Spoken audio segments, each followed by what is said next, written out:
বাংলাদেশে চলতেছে মাইকা মাগিদের সার্কাস। হাগার হাগার সাংবাদিক তাদের বক্তব্য শোনার জন্য হুমড়ি খেয়ে পড়তেছে। একবার ডিপলি চিন্তা করেন, এটা কি মানা যায়? 3 বছর ঠেলামেলা আমি চালাইছি, নিজের হাতে নাতে আমি ধরছি। এদিকে হিরো আলম তার বউয়ের গোপন ভিডিও ফাঁস করে দিচ্ছে, অন্যদিকে তার বউ হিরো আলমের গোপন ভিডিও ফাঁস করে দিচ্ছে। এর মধ্যে ভাই উড়ে এসে জুড়ে বসেছে হিরো আলমের চতুর্থ বউ। ভাই খেলাধুলার কিছু গোপন ভিডিও হাতে এসেছে, দেখাবো আপনাদেরকে।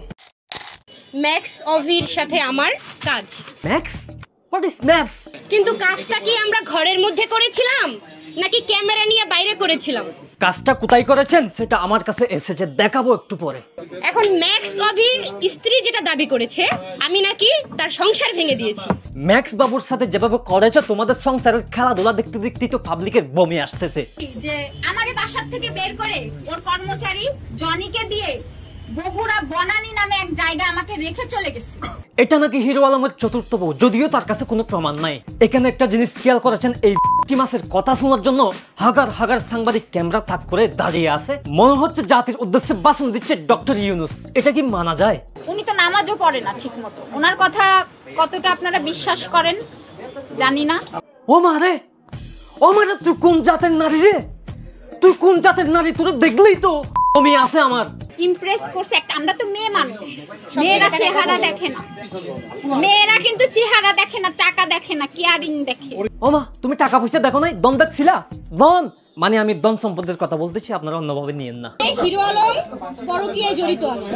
হিরো আলম পরকীয়ায় জড়িত, আর তুমি ম্যাক্স বাবুর সাথে সিক্রেট মতো আদান প্রদানে জড়িত। টিকটকের মাধ্যমে তাকে মেসেজ করি, করার সঙ্গে সঙ্গে সে আমাকে নাম্বার পাঠায়। ও মা, টিকটকে মেসেজ করেছিলেন কি জন্য? দন নেওয়ার জন্য? তখন আমি আমার মাছের বিজনেসের লাইভের কথা বলি যে আপনি কি আমাকে লাইভ করে দিবেন। বোন বিশ্বাস কর, তোর দেখলেই বোঝা যায় তুই একটা মাছ ব্যবসায়ী। করে দেওয়ার পরে আস্তে আস্তে তার সাথে আমার ফোনে কথা হতে থাকে, কথা হতে হতে ভালো একটা ফ্রেন্ডলি সম্পর্ক হয়। তোর আচল চেহারাটা না আমি একটু পরেই পাস করে দেব। বিয়ের প্রস্তাব উনিও আগেই দিছে। তখন আমি বিয়ে করতে, সত্যি আপনি মসজিদে দাঁড়ায় বলবেন আমি বিয়ে করতে কখনো রাজি হই। কি কি কি? কোথায় দাঁড়িয়ে বলবে? আপনি মসজিদে দাঁড়ায় বলবেন আমি বিয়ে করতে কখনো রাজি হই। মসজিদ কি তুই জানিস? লাগালাগি করে ধরা খাইয়ে এখন ধর্মের কথা বলিস। মেয়েরা কিন্তু চেহারা দেখে না, টাকা দেখে না, কেয়ারিং দেখে। কেয়ারিং তো এটাই লাগবে, তাই না? এই বোনটা সংসারও এই দিয়ে এমনই ভাঙছে। এখানে আসলে জামাই অদল বদল হচ্ছে। নামাজ উর্দু করে নামাজ পড়ে কোরআন শরীফ হয়েছে, জীবনে বলো বারে যাবে না, ক্যাসালের কারোর সাথে ভিডিও বানাবে না। সে কোরআন শরীফ থিয়েও সে কোরআনের কথা রাখেনি, অপমান করছে।